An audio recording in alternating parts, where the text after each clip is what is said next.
यह तो आपको पता है कि ब्रिटेन की ऑक्सफोर्ड यूनिवर्सिटी की वैक्सीन रेस में काफी आगे चल रही है, जिसका ट्रायल लगभग अंतिम फेज में है। ऑक्सफोर्ड यूनिवर्सिटी की वैक्सीन काफी सुर्खियों में भी है। अब ब्रिटेन में एक और वैक्सीन का इंसानों पर ट्रायल किया गया है।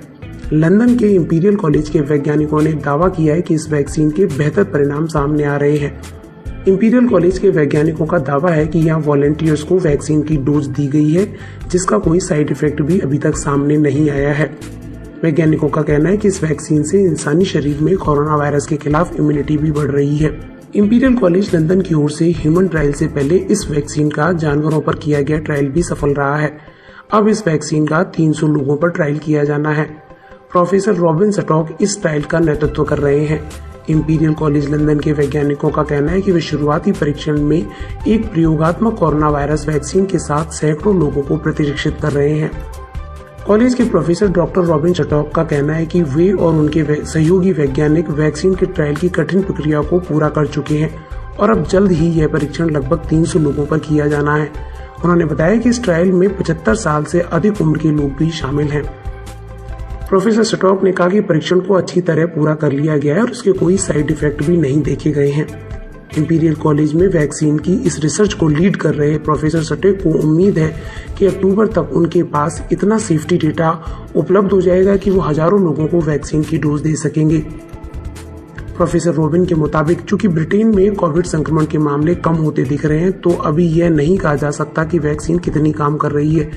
इस स्थिति में वे और उनके सहयोगी किसी दूसरी जगह वैक्सीन का परीक्षण करने के बारे में भी सोच रहे हैं। उन्होंने कहा, हम इस महामारी के हॉट स्पॉट वाली जगहों पर ट्रायल की सोच रहे हैं और वहां ट्रायल कर रहे सहयोगियों से बात कर रहे हैं जिनके पास इस प्रकार के अध्ययन की सुविधाएं भी हैं।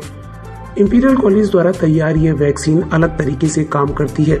यह वैक्सीन वायरस के आधार पर आनुवंशिक कोड की सिंथेटिक किस्मों का इस्तेमाल करती है। एक बार इसे मांसपेशी में इंजेक्ट करने के बाद शरीर की कोशिकाओं को कोरोना वायरस पर एक स्पाइक प्रोटीन की प्रतियां बनाने के निर्देश मिलते हैं।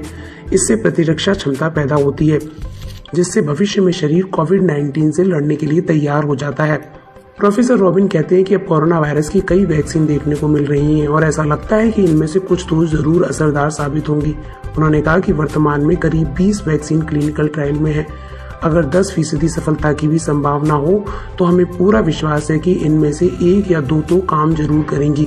प्रोफेसर रॉबिन ने यह भी कहा कि वैक्सीन की सफलता वास्तव में इस बात पर निर्भर करती है कि कोरोना वायरस से सुरक्षा के लिए प्रतिरक्षा प्रतिक्रिया को कितना मजबूत होना चाहिए। रॉबिन ने कहा कि उन्हें उम्मीद है कि इंपीरियल का टीका बेहतर काम करेगा, लेकिन अभी वैज्ञानिकों को डेटा का इंतजार करना चाहिए।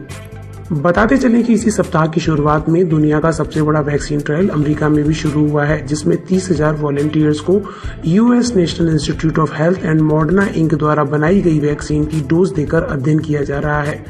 वहीं ब्रिटेन की ऑक्सफोर्ड यूनिवर्सिटी और चीन द्वारा कई वैक्सीन तकनीकों पर आधारित ह्यूमन ट्रायल भी चल रहा है और इस रेस में भारत भी शामिल है। यहाँ पर भी वैक्सीन का ह्यूमन ट्रायल चल रहा है। वहीं विश्व स्वास्थ्य संगठन ने कहा है कि कोरोना की वैक्सीन के लिए कई दृष्टिकोण जरूरी हैं, क्योंकि वैक्सीन डेवलपमेंट के लिए सामान्य सफलता दर लगभग 10% है। इस लिहाज से प्रोफेसर रॉबिन की बात तर्कपूर्ण लगती है कि यदि 20 वैक्सीन क्लिनिकल ट्रायल फेज में है तो कम से कम 2 तो निश्चित सफल होंगी।